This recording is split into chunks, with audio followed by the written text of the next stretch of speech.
Counter-Strikes and Valve's ranking system are under huge fire and certainly have huge holes and problems with it. The entire community is now reacting to this. What do you guys think about this Valve ranking system? And I gotta preface by saying it is so complex. There is so much nuance in this ranking system and how it works. I'm too dumb to fully grasp all of this stuff, so I'm gonna link some videos and content down below for all of you guys, but I can cover one thing, and that is other people talking about it. As we have pro players, we have teams and organizations, and we have casters, commentators, and other enjoyers of CS who are now calling out Valve's broken ranking system. What we once thought was going to be in a more open format, especially starting in 2025, to allow more of these lower tier teams chances through open qualifiers, has bitten back and seemingly cut off a lot of these opportunities when it comes to VRS events. And so first and foremost, we have Snappy saying, hey, you've almost made it impossible for teams to grind up in the rankings, because when it comes to getting an invite, you got to work your butt off just to even earn any points. As he said, it's borderline impossible to grind rank. Counter-Strike, you fully closed down the entire system and you are killing organizations not already ranked in the top 30. We went through 6 open qualifier games versus multiple paid teams. How is anyone supposed to get up when almost nothing is ranked? And he is talking about the string of qualifiers that NIP have had to play and against some very good teams out there, but they don't mean anything unless you actually win the qualifier, and then that qualifier gets you to another qualifier, and then you qualify to that qualifier to actually maybe get an invite or to land spot, and then win there. It doesn't matter. So if you are a tier 2 or tier 3 team, you have such little chances because you have to win so many things to get to a LAN or to get to a tournament that is VRS, that gives you points, that actually is worth something in the ranking. So a lot of these tier 2 teams who are playing these qualifiers and still doing fairly well and beating some teams in them, they're not really affecting their ranking unless you're inside this top 12 or top 30 ranked teams in the world,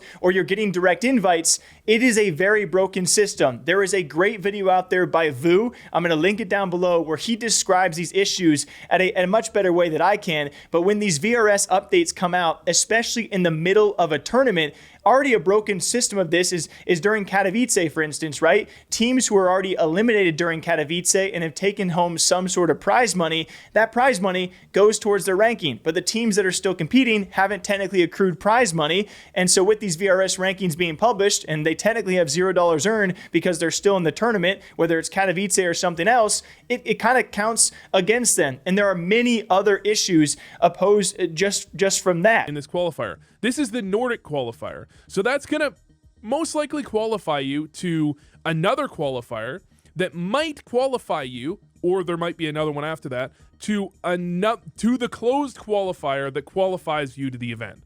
And so you have to win a ridiculous amount of games to get into the event.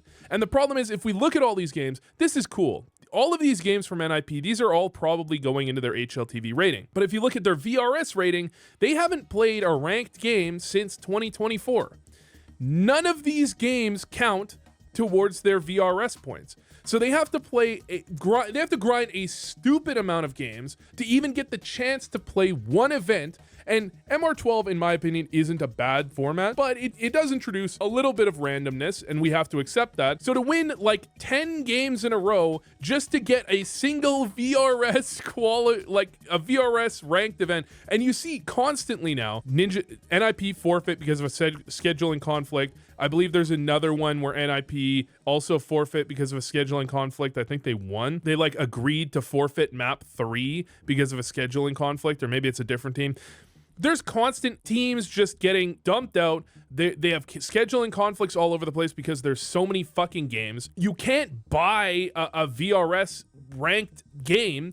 And not only that, but you're not going to see these teams capable, most likely, of qualifying for enough lands to and someone like Messioso on Twitter has also done a great job tweeting about these issues every time they do come up. But there have now been other teams who have either closed their doors or have been impacted by this and might be closing their doors in the future, or definitely speaking up, right? We have Team Endpoint, who has now shut down its operations for now in CS, and British CS has had no good news as of late with the fall of Into the Breach, and now this, because they've been heavily impacted impacted by these VRS system updates. Along with them, Copenhagen Wolves have also called upon Valve and said, hey, can you maybe change something? And even a team like Gamer Legion brought up a discrepancy which they caught, which openly affected them in the recent released rankings. Like, Gamer Legion is a team out there who is a top contending team, and even they are maybe missing opportunities because of flaws in this current system. As Endpoint said, the VRS system means that when starting from a low ranking, the struggle to improve that ranking is compounded by the fact that any VRS eligible events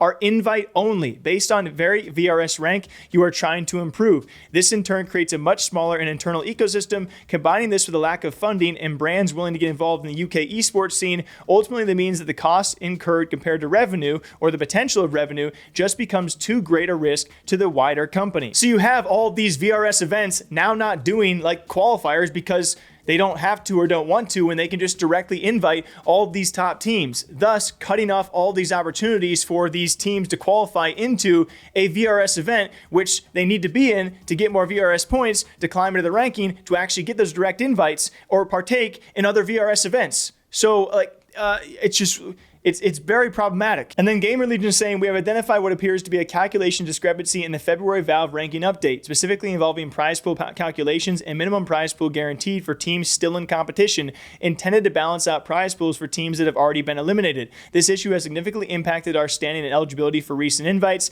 as we missed the top 12 placement in the global VRS that we believe we rightfully deserved. As a team committed to performance, excellence, and sporting fairness, we have reached out to Valve and believe it crucial to clarify this situation for the benefit of the entire competitive community. Moreover, this would similarly affect other teams in the future, making it all the more important for Valve to address it promptly. Our intention is not to undermine any other team, rather we seek transparency and consistency in order to preserve the spirit of fair competition. We fully respect all verdicts and trust that Valve will address this matter appropriately. And I believe they're talking about the most recent VRS release and update just happening during those Katowice matches, which I think it was actually during matches. So Gamer Legion had a back half of the day match, and because their match was still ongoing, it just didn't count. Like, why can't we delay these VRS updates? And what I think enough teams and players have now called out this system for at least some course correction to be made, and Valve need to listen, because when it comes to a tier 2 scene, we pride ourselves on being an esport that still allows growth and some sort of entrance of a tier 2 team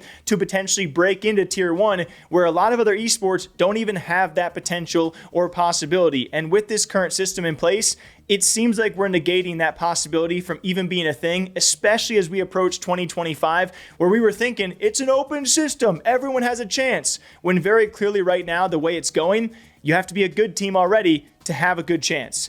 And that's not how it should be. I was definitely a fan of this to begin with, and now those problems have become ever more prevalent, and we'll see if anything is actually done. What do you guys think about this? Again, make sure to go check out Vu's video. He does a much better job than I in describing these issues. And if you guys have any issues, leave a comment down below what you think the issue is, maybe some possible course correction or actions Valve can take, and we'll see what possibly can be done about this. Till next time, though, enjoy yourselves, all right? Drink some water and coffee. I'll see you back here tomorrow morning as Katowice matches, they do continue. Let's get it in. Okay, I'm going to go find my beanie.